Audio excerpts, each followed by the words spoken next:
ಒಡಲ ನೀರಿದೆ ಎತ್ತರ ಸೇಡಿ ಉತ್ತರ ನೀಡಿರೆನ್ನುತ್ತ ನರಳಿದೆ ನೀಡಿರೆನ್ನುತ್ತ ನರಳಿ ಚಲಿಸಿ ಉಡಲಿನ ಚಾಲೆಯ ಹಿರಿಮೆ ಮಹಿಮೆಯ ಭೋಗದಾದಿ ಪದೈಸು ನಾಡಿನ ವೈರಿಯ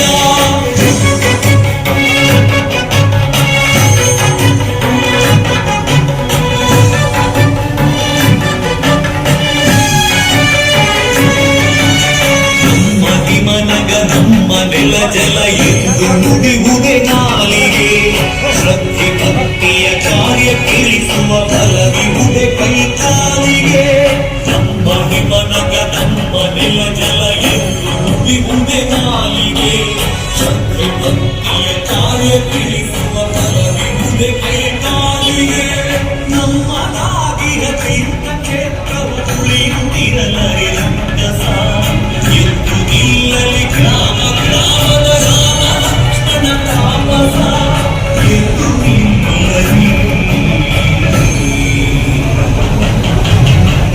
ಶಿವಾಲಯ ಹಿಮಾಲಯ ಜನಿಸುವುದಲಿನ ಚಾಲೆಯ ಮಹಿಮೆಯ ಗಾದಿ ಪದೈಸು ನಾಡಿನ ವೈರಿಯ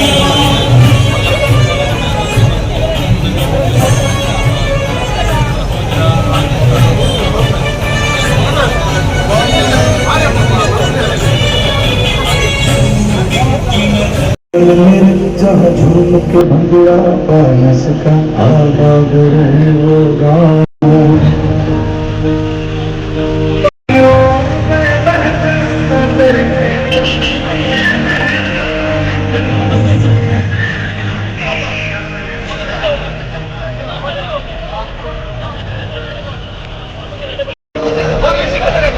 ಅಭಿನವವಾದಂತ ಅದು ಹಿಂದೂ ಹಿತರಕ್ಷಣಾ ವೇದಿಕೆ ಕಾರ್ಯಕ್ರಮ ಇವರ ಆಶಯದಲ್ಲಿ ದೌರ್ಜನ್ಯ ಹಿಂದೂಗಳ ಮೇಲೆ ಆಗುತ್ತಿರುವಂತಹ ಅತ್ಯಾಚಾರ ಹಿಂದೂಗಳ ಕಗ್ಗೊಲೆ ಹಿಂದೂ ಮಠ ಮಂದಿರವನ್ನು ಭಾರತ ಮತ್ತು ಹಿಂದೂ ಹಿತರಕ್ಷಣಾ ವೇದಿಕೆ ಕಾರ್ಯಕ್ರಮ ಇದರ ಆಶಯದಲ್ಲಿ ಈಗ ಕಾರ್ಕಳ ಬಸ್ ನಿಲ್ದಾಣದಲ್ಲಿ ಮಾನವ ಸರಪಳಿ ನಡೆಸುವ ಮೂಲಕ ಆ ಕೃತ್ಯವನ್ನು ಖಂಡಿಸಲಿದ್ದೇವೆ. ದಯವಿಟ್ಟು ಎಲ್ಲರೂ ಮಾನವ ಸರಪಳಿ ಮಾಡುವ ಮೂಲಕ ಸಹಕರಿಸಬೇಕಾಗಿ ವಿನಂತಿ.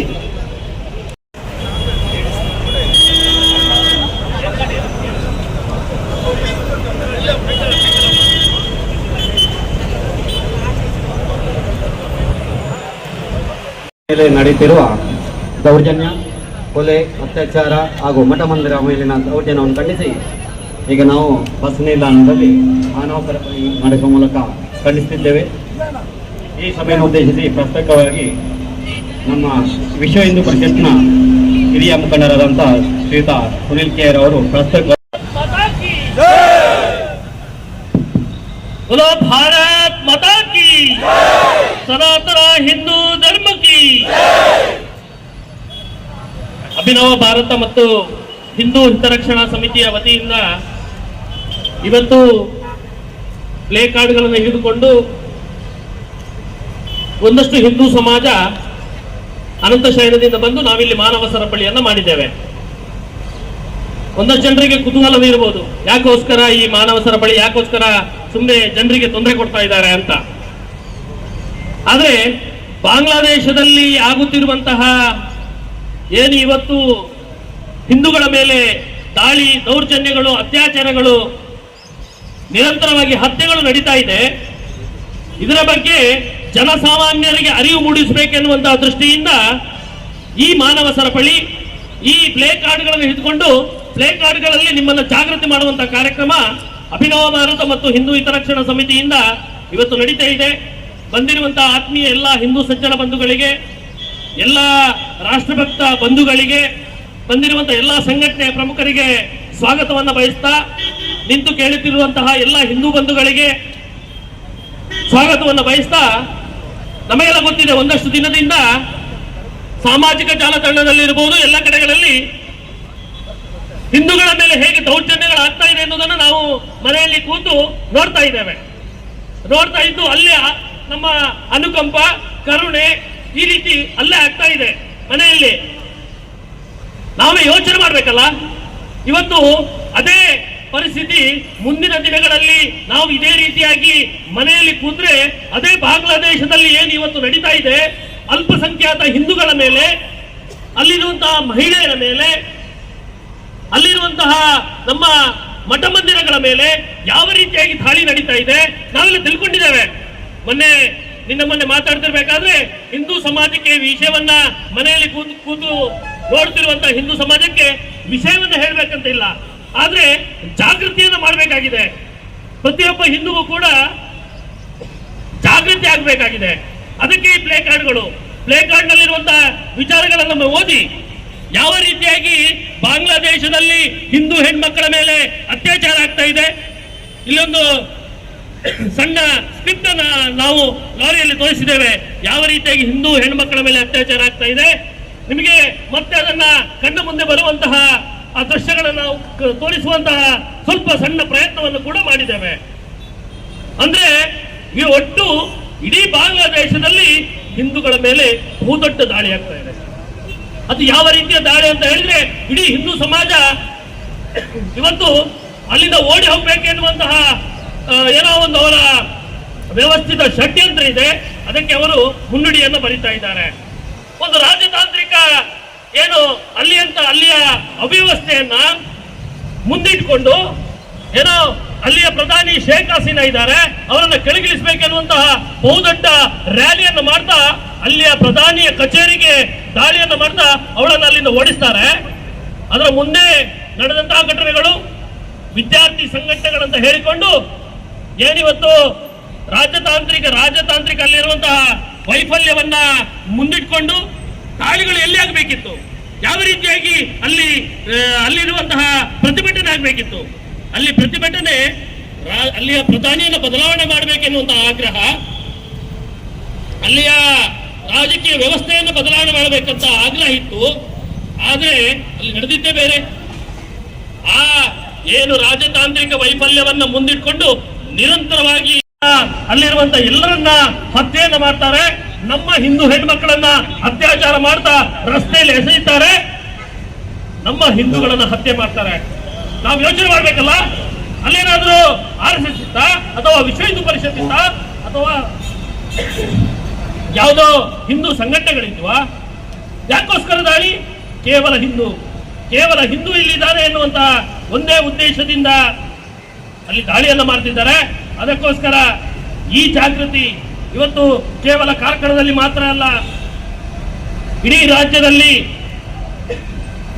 ಈ ರೀತಿಯ ಜಾಗೃತಿಯ ಕಾರ್ಯಕ್ರಮವನ್ನ ರಸ್ತೆಗಳಲ್ಲಿ ಒಬ್ಬ ಸ್ವಾಭಿಮಾನಿ ಹಿಂದೂ ಪ್ಲೇ ಕಾರ್ಡ್ಗಳನ್ನು ಹಿಡಿದುಕೊಂಡು ನಾವು ನಿಮ್ಮ ಜೊತೆ ಇದ್ದೇವೆ, ಮತ್ತೆ ನಾವು ಜಾಗೃತಿ ಆಗಿದ್ದೇವೆ ಎನ್ನುವಂತಹ ಸಂದೇಶವನ್ನ ಕೊಡ್ತಾ ಮುಂದಿನ ದಿನಗಳಲ್ಲಿ ಇದಕ್ಕೆ ಸರ್ಕಾರ ಇರಬಹುದು ಅಥವಾ ಹಿಂದೂ ಸಮಾಜ ಇರಬಹುದು, ಇದು ಮುಂದಿನ ದಿನಗಳಲ್ಲಿ ನಮ್ಮ ದೇಶದಲ್ಲೂ ಆಗಬಹುದು. ಅದರ ಮುನ್ನೆಚ್ಚರಿಕೆಯನ್ನ ನಾವು ಮನಗಾಣಿಕೊಂಡು ನಾವು ಕೂಡ ಜಾಗೃತರಾಗಬೇಕು. ಎಲ್ಲ ಹಿಂದೂಗಳು ಸ್ವಾಭಿಮಾನಿ ಹಿಂದೂ ಆಗಬೇಕೆನ್ನುವಂತ ದೃಷ್ಟಿಯಿಂದ ನಾವೆಲ್ಲ ಸೇರಿದ್ದೇವೆ. ಇಲ್ಲಿ ಕೇಳುತ್ತಾ ನಿಂತಿರುವಂತಹ ಎಲ್ಲ ಬಂಧುಗಳು, ಸಜ್ಜನ ಹಿಂದೂ ಬಂಧುಗಳು, ಇದಕ್ಕೆ ನಮ್ಮೊಂದಿಗೆ ಸಹಕಾರವನ್ನ, ನಮ್ಮೊಂದಿಗೆ ಜಾಗೃತಿ ಹಿಂದೂ ಸಮಾಜವನ್ನ ಕಟ್ಟುವಂತಹ ಮತ್ತು ಇದಕ್ಕೆ ಉತ್ತರ ಯಾವುದಂತ ಕೇಳಿದ್ರೆ ಸಂಘಟಿತ ಹಿಂದೂ ಸಮಾಜ.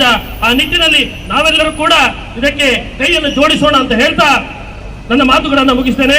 ಮುಂದಿನ ಮಾತನ್ನ ನಮ್ಮ ಶ್ರೀಕಾಂತ್ ಶೆಟ್ಟಿ ಅವರು ಮಾತಾಡ್ತಾರೆ.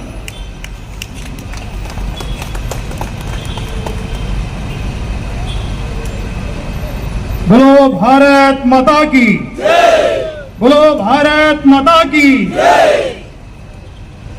ಅಭಿನವ ಭಾರತ ಮತ್ತು ಹಿಂದೂ ಹಿತರಕ್ಷಣಾ ಸಮಿತಿ ಕಾರ್ಕಳದ ವತಿಯಿಂದ ಬಾಂಗ್ಲಾದಲ್ಲಿ ನಡೀತಾ ಇರುವಂತಹ ಹಿಂದೂಗಳ ನರಮೇಧ, ಅತ್ಯಾಚಾರ, ಅವರ ಆಸ್ತಿಪಾಸ್ತಿಗಳನ್ನು ಬೆಂಕಿ ಹಚ್ಚಿ ಸುಡುವಂತಹ ಕೃತ್ಯಗಳು, ದೇವಸ್ಥಾನಗಳ ಧ್ವಂಸ, ಈ ಎಲ್ಲ ಅಲ್ಪಸಂಖ್ಯಾತರ ಮೇಲೆ ನಡೀತಾ ಇರುವಂತಹ ದಾಳಿಯನ್ನ ಖಂಡಿಸಿ ಬಹಳ ದೊಡ್ಡ ಪ್ರಮಾಣದಲ್ಲಿ ಹಿಂದೂ ಬಂಧುಗಳು ಇವತ್ತು ಉಡುಪಿಯ ಪ್ರತಿಯೊಂದು ತಾಲೂಕು ಕೇಂದ್ರಗಳಲ್ಲಿ ಈ ಒಂದು ಜಾಗೃತಿ ಕಾರ್ಯಕ್ರಮವನ್ನು ನಡೆಸ್ತಾ ಇದ್ದೀವಿ. 1757ರ ಪ್ಲಾಸಿಯ ಕದನ ಭಾರತದಲ್ಲಿ ಬ್ರಿಟಿಷರು ಮೊದಲು ತಳವನ್ನು ಊರಿದಂತ ಒಂದು ಯುದ್ಧ. 1757ರ ಪ್ಲಾಸಿಯ ಕದನದಲ್ಲಿ ಬಂಗಾಳದ ಸಿರಾಜುದ್ದೌಲನ ಸೈನಿಕರ ಸಂಖ್ಯೆ ಎಷ್ಟು ಕೇಳಿದ್ರೆ 30,000. ಆದರೆ ದಾಳಿ ಮಾಡಿದಂತ ಬ್ರಿಟಿಷ ರಾಬರ್ಟ್ ಕ್ಲೈವ್ನ ಸೈನ್ಯದ ಸಂಖ್ಯೆ ಕೇವಲ 3,000. ಆ 3,000 ಜನ 30,000 ಸಿರಾಜುದ್ದೌಲನ ಸೈನ್ಯವನ್ನ ಸೋಲಿಸಿ ಬಂಗಾಳದ ಬೀದಿಯಲ್ಲಿ ಮೆರವಣಿಗೆಯನ್ನು ಮಾಡುವಂತಹ ಸಂದರ್ಭದಲ್ಲಿ ಪೂರ್ತಿ ಬಂಗಾಳದ ಆ ನಗರದ ಜನರೆಲ್ಲ ಮೇಲಿನಿಂದ ನೋಡಿಕೊಂಡು ಆ ವಿಜಯ ಯಾತ್ರೆಯನ್ನ ಕಣ್ತುಂಬಿಕೊಳ್ತಾ ಇದರಂತೆ. ರಾಬರ್ಟ್ ಕ್ಲೈವ್ ಬರೀತಾನೆ, ಅವರೆಲ್ಲ ಸೇರಿ ಒಂದೊಂದು ಕಲ್ಲನ್ನೇ ಎತ್ತಿ ಕೂಡ ನಮ್ಮ ತಲೆಗೆ ಹಾಕಿದ್ದಿದ್ರೆ ಭಾರತದಲ್ಲಿ ನಾವು ಬ್ರಿಟಿಷರು ತಲಬೂರುವಂತಹ ಪ್ರಶ್ನೆಯೇ ಇರಲಿಲ್ಲ ಅನ್ನುವಂತ ಮಾತನ್ನು ಹೇಳಿದ್ದ. ನನಗೆ ಆಶ್ಚರ್ಯ ಅಂತ ಅನಿಸ್ತಾ ಇದೆ. ಇಡೀ ಜಗತ್ತಿನಾದ್ಯಂತ ಜಗತ್ತಿನ ಮಾನವೀಯತೆಯ ಮೇಲೆ ಒಂದು ದಾಳಿ ಬಾಂಗ್ಲಾದೇಶದಲ್ಲಿ ಆಗ್ತಾ ಇದೆ. ನಮ್ಮ ಬಂಧುಗಳ ಮೇಲೆ ಅಂತ ಹೀನಾತಿಹೀನ ಕೃತ್ಯಗಳು ನಡೀತಾ ಇರುವಾಗ ನಾವೆಲ್ಲ ನೆಮ್ಮದಿಯಲ್ಲಿ ತಿಂದು ಉಂಡಿ ಮಲಗ್ತಾ ಇದ್ದೀವಿ. ಟಿವಿಗಳಲ್ಲಿ ನೋಡುವಾಗ, ಪೇಪರ್ಗಳಲ್ಲಿ ನೋಡುವಾಗ ನಮಗೆ ಯಾರಿಗೂ ಕೂಡ ನಮ್ಮ ಅಂತಃಕರಣಕ್ಕೆ ಇದು ಚುಚ್ಚುತ್ತಾ ಇಲ್ಲ. ನಾಳೆ ಒಂದು ದಿನ ನಮಗೂ ಕೂಡ ಇದೆ ಗತಿ ಕಾದಿದೆ ಅನ್ನುವಂತ ಯಾವ ಚಿಂತೆ ಕೂಡ ನಮ್ಮ ಭಾರತದ ಹಿಂದೂಗಳನ್ನ ಕಾಡ್ತಾ ಇಲ್ಲ. ಇದರ ಬಗ್ಗೆ ಆಂದೋಲನವನ್ನು ಮಾಡಬೇಕು ಅಂತ ಹೊರಟಾಗ ಚಿತ್ರಗಳನ್ನು ನೋಡಿದಾಗ ಜನರಿಗೆ ಏನು ಅನಿಸ್ತಾ ಇಲ್ಲ. ಅದರ ಬಗ್ಗೆ ಒಂದಷ್ಟು ಪ್ರತಿಕ್ರಿಯೆಗಳನ್ನ ಮಾಡಬೇಕು, ಅದರ ಬಗ್ಗೆ ಒಂದು ಪ್ರದರ್ಶನವನ್ನ ಪ್ರಾತ್ಯಕ್ಷಿಕೆಯನ್ನ ಮಾಡಬೇಕು ಅಂತ ಹೇಳಿ ಇದೆಲ್ಲವನ್ನ ಮಾಡ್ತಾ ಇದ್ರೆ ಮೆರವಣಿಗೆಯಲ್ಲಿ ಬರ್ತಾ ಇರುವಾಗ ಇದರ ಸೆಲ್ಫಿಯನ್ನ ತೆಗೆದುಕೊಳ್ತಾರೆ ನಮ್ಮ ಹಿಂದೂ ಬಂಧುಗಳು. ಸೆಲ್ಫಿಯನ್ನ ತೆಗೆದುಕೊಳ್ತಾರೆ. ಯಾವ ಒಬ್ಬ ಹಿಂದುವಿನ ಮನಸ್ಸಿಗೂ ಅನಿಸಲಿಲ್ಲ ಆ ಬ್ಯಾನರ್ಗಳಲ್ಲಿರುವಂತ ಆ ಮಕ್ಕಳ ಶವ, ಆ ಮುಕ್ತ ಮಕ್ಕಳು 5 ವರ್ಷ 6 ವರ್ಷ 10 ವರ್ಷದ ಮಕ್ಕಳು ಆ ಪಾಪಿಗಳ ಮತಕ್ಕೆ ಮಾಡಿದಂತ ಅನ್ಯಾಯವಾದರೂ ಏನು? ಯಾವ ಕಾರಣಕ್ಕಾಗಿ 2 ಲಕ್ಷ ಜನರಿಗೆ ಆಹಾರವನ್ನು ಹಾಕಿದಂತ ಇಸ್ಕಾನಿನ ಮಂದಿರವನ್ನ ಆ ಪಾಪಿಗಳು ಸುಟ್ಟು ಹಾಕಿದ್ರು?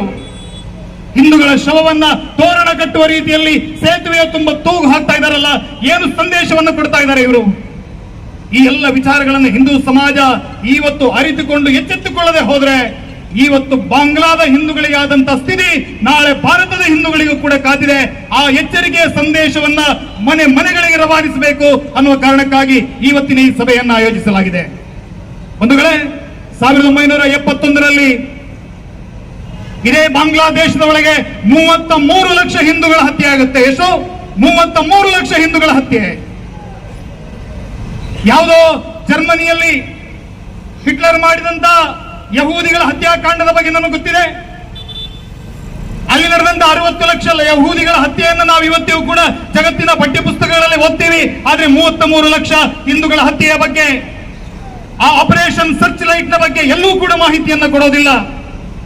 1947ರಲ್ಲಿ ಈ ದೇಶ ವಿಭಜನೆ ಆಗುವಾಗ 26 ಲಕ್ಷ ಹಿಂದೂಗಳ ಹತ್ಯೆ ಆಯಿತು. ಯಾವ ಪಠ್ಯಪುಸ್ತಕದಲ್ಲೂ ಕೂಡ ಇದು ಬರಲ್ಲ. 22% ಇದ್ದಂತ ಹಿಂದೂಗಳ ಸಂಖ್ಯೆ ಇವತ್ತು ಕೇವಲ 1,34,00,000 ಇಳಿದಿದೆ. ಇವತ್ತು ಢಾಕಾ ಯೂನಿವರ್ಸಿಟಿ ಒಬ್ಬ ಪ್ರೊಫೆಸರ್ ಹೇಳ್ತಾನೆ, ಮುಂದಿನ 10 ವರ್ಷದ ಒಳಗಾಗಿ ಇಡೀ ಬಾಂಗ್ಲಾದೇಶವನ್ನ ಇಂದು ಮುಕ್ತವಾಗಿ ಮಾಡ್ತಾರೆ. ಆ ರೀತಿಯ ಒಂದು ಸಂಚು ಬಾಂಗ್ಲಾದೇಶದ ಒಳಗಡೆ ನಡೀತಾ ಇದೆ. ದುರ್ದೈವದ ಸಂಗತಿ ಅಂದ್ರೆ ಆ ಪಾಪಿಗಳನ್ನ ನಮ್ಮ ದೇಶದ ಒಳಗಡೆ ಈ ಹಾದಿ ಬೀದಿಯಲ್ಲಿ ವ್ಯಾಪಾರವನ್ನು ಮಾಡ್ತಾ ಇರುವವರು, ನಮ್ಮ ಕಾರ್ಖಾನೆಗಳಲ್ಲಿ ಕೆಲಸವನ್ನ ಮಾಡ್ತಾ ಇರೋರು, ನಮ್ಮ ಯಾವುದೋ ಒಂದು ನಿರ್ಮಾಣ ಕಾಮಗಾರಿಯಲ್ಲಿ ತೊಡಗಿಸಿಕೊಂಡಂತ ಅಕ್ರಮ ಬಾಂಗ್ಲಾದೇಶಿಗರಿಗೆ ನಮ್ಮ ಕೈಯಾರೆ ಆ ಪಾಪಿಗಳಿಗೆ ಅನ್ನವನ್ನು ಉಳಿಸುವಂತಹ ಕೆಲಸವನ್ನು ನಾವು ಮಾಡ್ತಾ ಇದ್ದೀವಿ. ಇವತ್ತು ಈ ಸಭೆಯ ಮೂಲಕ ಜಿಲ್ಲೆಯ ಪೊಲೀಸ್ ವರಿಷ್ಠಾಧಿಕಾರಿಗಳಿಗೆ ನಾವು ಸೂಚನೆಯನ್ನು ಕೊಡ್ತಾ ಇದ್ದೀವಿ, ನಾವು ಮನವಿಯನ್ನು ಮಾಡ್ತಾ ಇದ್ದೀವಿ. ಮುಂದಿನ ದಿನಗಳಲ್ಲಿ ಇಡೀ ಉಡುಪಿ ಜಿಲ್ಲೆಯಲ್ಲಿ ಅಕ್ರಮವಾಗಿ ನೆಲೆಸಿರುವಂತಹ ಬಾಂಗ್ಲಾದೇಶದ ಅಕ್ರಮ ವಲಸಿಗರ ಸಂಖ್ಯೆ ಎಷ್ಟು, ರೋಹಿಂಗ್ಯಾ ಮುಸಲ್ಮಾನರ ಸಂಖ್ಯೆ ಎಷ್ಟು, ಈ ಎಲ್ಲ ಅಂಕಿ ಅಂಶಗಳನ್ನು ಸಮಾಜದ ಮುಂದಿಡಬೇಕು. ಅವರ ವಿರುದ್ಧ ಕ್ರಮವನ್ನು ಕೈಗೊಳ್ಳಬೇಕು. ಇಲ್ಲದೆ ಹೋದ್ರೆ ಹಿಂದೂ ಸಮಾಜ ಇದರ ವಿರುದ್ಧ ಕಾನೂನನ್ನು ಕೈಗೆತ್ತಿಕೊಳ್ಳುವಂತಹ ಸ್ಥಿತಿ ನಿರ್ಮಾಣ ಆಗಬಹುದು. ಈ ಮಾತನ್ನ ಈ ವೇದಿಕೆಯ ಮೂಲಕ ಹೇಳ್ತಾ, ಒಂದು ಬೆಕ್ಕನ್ನ ಕೋಣೆಯಲ್ಲಿ ಕೂಡಿ ಹಾಕಿ ಹೊಡೆದ್ರೆ ಎಲ್ಲಿಂದ ಸಾಧ್ಯ ಇದೆ ಅಲ್ಲಿಂದೆಲ್ಲ ಅದು ಬಚಾವ್ ಆಗೋದಕ್ಕೆ ಪ್ರಯತ್ನವನ್ನು ಮಾಡುತ್ತದೆ. ಆದ್ರೆ ಎಲ್ಲೂ ಕೂಡ ನನಗೆ ಬಚಾವ್ ಆಗೋದಿಕ್ಕೆ ಅವಕಾಶ ಇಲ್ಲ ಅಂತ ಗೊತ್ತಾದಾಗ ಆ ಬಡಕಲು ಬೆಕ್ಕು ಕೂಡ ನಿಮ್ಮ ಕತ್ತಿಗೆ ಬಾಯನ್ನು ಹಾಕುವಂತ ಕೆಲಸ ಮಾಡುತ್ತೆ. ತನ್ನ ಕೊನೆಯ ಪ್ರಯತ್ನವಾಗಿ ಜೀವವನ್ನು ಉಳಿಸಿಕೊಳ್ಳೋದಕ್ಕೆ ಕೊನೆಯ ಪ್ರಯತ್ನವಾಗಿ ಮಾಡುತ್ತೆ. ಇವತ್ತು ಢಾಕಾದ ಒಳಗಡೆ 2 ಲಕ್ಷ ಹಿಂದೂಗಳು ಮೋರ್ಚಾವನ್ನು ಮಾಡಿ, ಇದು ನಮ್ಮ ಮಾತೃಭೂಮಿ, ಯಾವ ಮಣ್ಣಿನಲ್ಲಿ ಬಂಕಿಮಚಂದ್ರ ಚಟರ್ಜಿ ಅವರು, ಯಾವ ಮಣ್ಣಿನಲ್ಲಿ ರವೀಂದ್ರನಾಥ ಟಾಗೋರ್ ಅವರು ಭೂಪೇಂದ್ರ ಸಿಂಗ್, ಬಾರೀಂದ್ರ ಸಿಂಗ್, ಮಹರ್ಷಿ ಅರವಿಂದ್ರರು ಎಲ್ಲ ಮಹಾಪುರುಷರು ಹುಟ್ಟಿದಂತ ಆ ಪವಿತ್ರವಾದ ಮಣ್ಣು. ಈ ಮಣ್ಣನ್ನು ನಾವು ಯಾವ ಕಾರಣಕ್ಕೂ ಬಿಟ್ಟು ಕೊಡೋದಿಲ್ಲ ಅನ್ನುವಂತ ಛಲವನ್ನು ತೊಟ್ಟಿದ್ದಾರೆ. ಆ ಬಾಂಗ್ಲಾದ ಹಿಂದೂಗಳಿಗೆ ಧೈರ್ಯವನ್ನು ತುಂಬುವುದಕ್ಕಾಗಿ, ಅವರ ಆ ಹೋರಾಟದ ಹುಮ್ಮಸ್ಸನ್ನು ಹೆಚ್ಚು ಮಾಡುವುದಕ್ಕಾಗಿ ಭಾರತದ ಪ್ರತಿಯೊಬ್ಬ ಹಿಂದೂ ಕೂಡ ಆ ಬಾಂಗ್ಲಾದೇಶದ ಹಿಂದೂಗಳ ಜೊತೆಗೆ ನಿಲ್ಲಬೇಕು. ಸನ್ಮಾನ್ಯ ನರೇಂದ್ರ ಮೋದಿ ಅವರಲ್ಲಿ ನಮ್ಮ ಮನವಿ ಇದೆ. ಸಿಎ ಮತ್ತು NRC ಈ ದೇಶದಲ್ಲಿ ಕಟ್ಟುನಿಟ್ಟಾಗಿ ಜಾರಿ ಮಾಡಬೇಕು.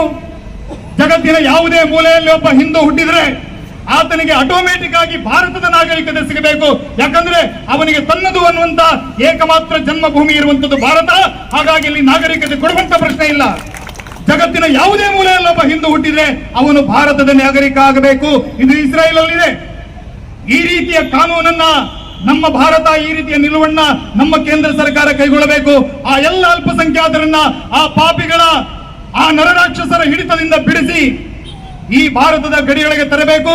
ಅದು ಸಾಧ್ಯ ಆಗಲಿಲ್ಲ ಅಂತಾದ್ರೆ ಬಾಂಗ್ಲಾವನ್ನ ಯಾವ ರೀತಿಯಲ್ಲಿ 1971ರಲ್ಲಿ ಸನ್ಮಾನ್ಯ ಇಂದಿರಾ ಗಾಂಧಿಯವರ ನೇತೃತ್ವದಲ್ಲಿ ಆ ಇಬ್ಬಾಗ ಮಾಡಿ ಪ್ರತ್ಯೇಕ ದೇಶವನ್ನು ಮಾಡುವಂತ ಪ್ರಯತ್ನ ನಡೀತು. ಮತ್ತೊಮ್ಮೆ ಬಾಂಗ್ಲಾವನ್ನು ಹೊಡಿಬೇಕು. ಹಿಂದೂಗಳಿಗಾಗಿ ಪ್ರತ್ಯೇಕ ಹೋಮ್ಲ್ಯಾಂಡ್ ಅನ್ನು ಮಾಡಬೇಕು. ಈ ಕೆಲಸವನ್ನ ಕೇಂದ್ರ ಸರ್ಕಾರಕ್ಕೆ ತಾಕತ್ತಿದೆ. ಮನಸ್ಸು ಮಾಡಿದ್ರೆ ನಾಳೆ ಅವರನ್ನ ಕಾಲಡಿ ಹಾಗೆ ಮೆಟ್ಟಿ ಬಿಡಬಹುದಾದ್ರೆ ನಮ್ಮ ಕಾಲು ಕೊಳಕಾಗತ್ತೆ ಅಂತ ಹೇಳಿ ಭಾರತದ ಸೇನೆ ಸುಮ್ಮನಿದೆ. ನಾವು ಮನಸ್ಸು ಮಾಡಿದ್ರೆ ಅವಳು ದೊಡ್ಡ ವಿಚಾರ ಅಲ್ಲ. 96,000 ಪಾಕಿಸ್ತಾನದ ಸೇನೆಯನ್ನ ಮೊಣಗಾಲಲ್ಲಿ ಒರೆಸಿ ರೇಸ್ ಕೋರ್ಸ್ ಮೈದಾನದಲ್ಲಿ ಸರೆಂಡರ್ ಮಾಡಿದಂತ ಇತಿಹಾಸ ಭಾರತದ ಸೇನೆಗಿದೆ. ಈ ಅಗ್ನಿ, ಈ ತೇಜಸ್ಸು, ಈ ಬ್ರಹ್ಮಾಸ್ತ್ರ, ಬ್ರಹ್ಮೋಸ್ಗಳನ್ನ ದೀಪಾವಳಿಯ ಪಟಾಕಿ ಇಟ್ಟಿರುವುದಲ್ಲ. ಹಿಂದೂಗಳಿಗೆ ಸಮಸ್ಯೆ ಆದಾಗ, ಅದು ಬಾಂಗ್ಲಾದೇಶ ಇರ್ಬೋದು, ಪಾಕಿಸ್ತಾನ ಇರ್ಬೋದು, ಹಿಂದೂಗಳಿಗೆ ಸಮಸ್ಯೆ ಆದಾಗ ಆ ಅಸ್ತ್ರಗಳು ಆ ಪಾಪಿಗಳ ಮೇಲೆ ಪ್ರಹಾರ ಆಗಬೇಕು. ಮಾನವೀಯತೆಯನ್ನ ಎತ್ತಿ ಹಿಡಿಯುವುದಕ್ಕಾಗಿ ಭಾರತದ ಸೇನೆ ಮುನ್ನುಗ್ಗಬೇಕು ಅನ್ನುವಂತ ಸಂದೇಶದ ಜೊತೆಗೆ ನನ್ನ ಮಾತನ್ನು ಮುಗಿಸ್ತಾ ಇದ್ದೇನೆ. ಬೋಲೋ ಭಾರತ್ ಮಾತಾ ಕಿ, ಬೋಲೋ ಭಾರತ್ ಮಾತಾ ಕಿ, ಬೋಲೋ ಭಾರತ್ ಮಾತಾ ಕಿ, ಛತ್ರಪತಿ ಶಿವಾಜಿ ಮಹಾರಾಜ್ ಕಿ, ಬೋಲೋ ಹರ ಹರ ಹರ ಹರ.